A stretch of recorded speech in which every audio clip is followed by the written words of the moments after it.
असम के नीलांचल पर्वत की गोद में एक गुफा है, जहां धरती सांस लेती है, जहां सन्नाटा भी कुछ कहता है और जहां कभी कभी माँ कामाख्या की आवाज गूंजती है। कहते हैं यह आवाज किसी साधारण स्वर की नहीं, बल्कि देवी की चेतना की प्रतीक है। जो इसे सुनता है वह जीवन भर बदल जाता है। यह कहानी उसी आवाज की है जो सदियों पहले एक साधक को सुनाई दी थी और जिसने पूरे पर्वत की आत्मा हिला दी थी। सदियों पहले नीलांचल पर्वत के पास अनिरुद्ध नामक एक युवा साधक रहता था। वह मां कामाख्या का परम भक्त था।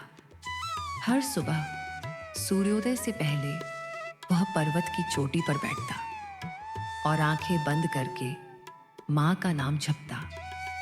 कामाख्या, कामाख्या उसका लक्ष्य था। मां की गुफा के भीतर छिपे रहस्य को समझना। गुरु ने उसे चेताया था, बेटा, मां की गुफा में उतरना आसान नहीं। वहां केवल वे पहुंचते हैं जिनके भीतर कोई छल नहीं।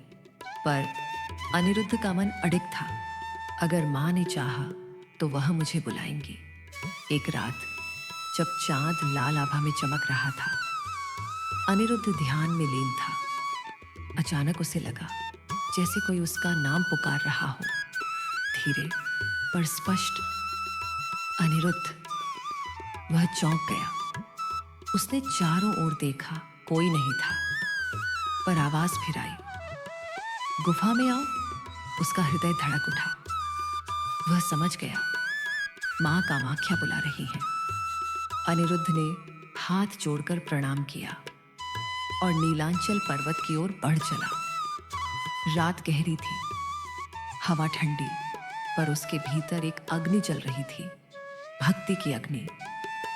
वह मंदिर पहुंचा, गर्भगृह के पास बैठकर मां से अनुमति मांगी।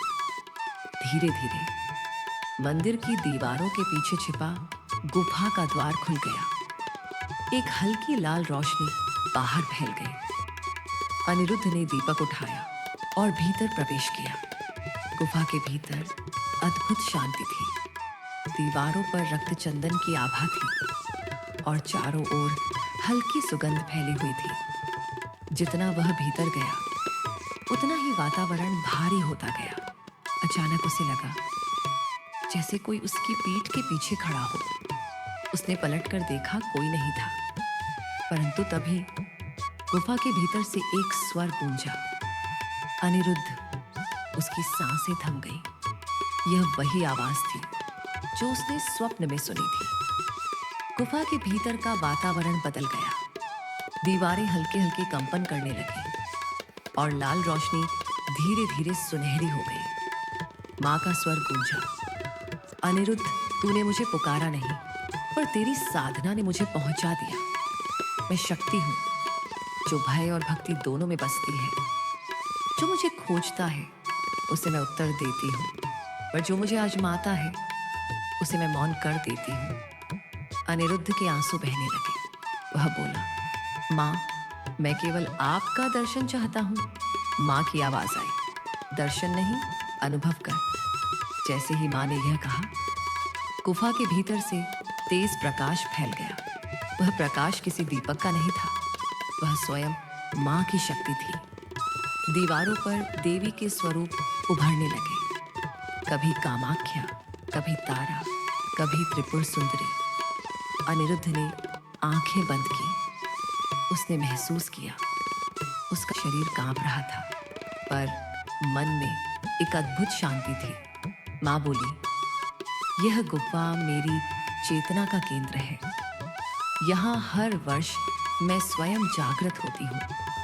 जब संसार भटक जाता है, तब मेरी आवाज उसे मार्ग दिखाने आती है।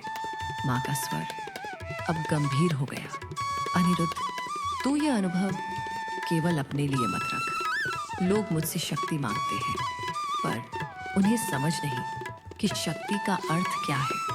उन्हें बता कि शक्ति कोई वरदान नहीं, एक जिम्मेदारी है, जिसे पाने के बाद अहंकार नहीं, विनम्रता आनी चाहिए। अनिरुद्ध ने कहा, माँ, मैं आपकी आज्ञा का पालन करूंगा। माँ बोली, जा बेटा, जब तू ये ज्ञान दूसरों तक पहुंचाएगा तभी ये आवाज तुझे फिर सुनाई देगी। प्रकाश धीरे धीरे मंद हुआ, गुफा फिर शांत हो गई। जब अनिरुद्ध गुफा से बाहर निकला तो भोर की पहली किरण पर्वत पर गिर रही थी। हवा में अब भी हल्की चंदन की सुगंध थी। मंदिर के पुजारी दौड़े आए। तू पूरी रात गुफा में था? वहां कोई नहीं जाता। अनिरुद्ध मुस्कुराया। माँ ने बुलाया था और माँ ने बात की। पुजारी स्तब्ध रह गए। उन्होंने देखा अनिरुद्ध के माथे पर लाल बिंदु चमक रहा था जो किसी ने लगाया नहीं था। कहा जाता है उस दिन के बाद अनिरुद्ध ने संसार को माँ का संदेश सुनाया। वह साधक नहीं, माँ का दूत बन गया। और तब से हर वर्ष अंबुबाची मेले के समय जब मंदिर 3 दिनों के लिए बंद होता है तो कई भक्तों को उस गुफा से धीमी आवाजें सुनाई देती हैं। कभी मंत्रों की गूंज, कभी एक कोमल स्वर, डरो मत, मैं यही हूँ, भक्त कहते हैं। वह आवाज माँ कामाख्या की है जो आज भी अपने भक्तों को मार्ग दिखा रही है। माँ कामाख्या हर भक्त कहती है, मुझे मंदिरों में मत खोजो, मैं तो हर उस गुफा में हूँ जहाँ मन का सन्नाटा हो और आत्मा की पुकार गूंजे।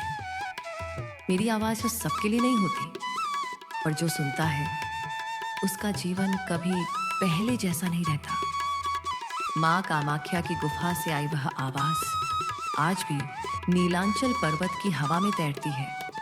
कभी पुजारी उसे सुनते हैं, कभी भक्तों के मन में वह गूंज उठती है।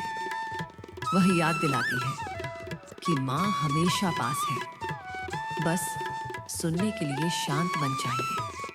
जय माँ कामाख्या, जय माँ कामाख्या।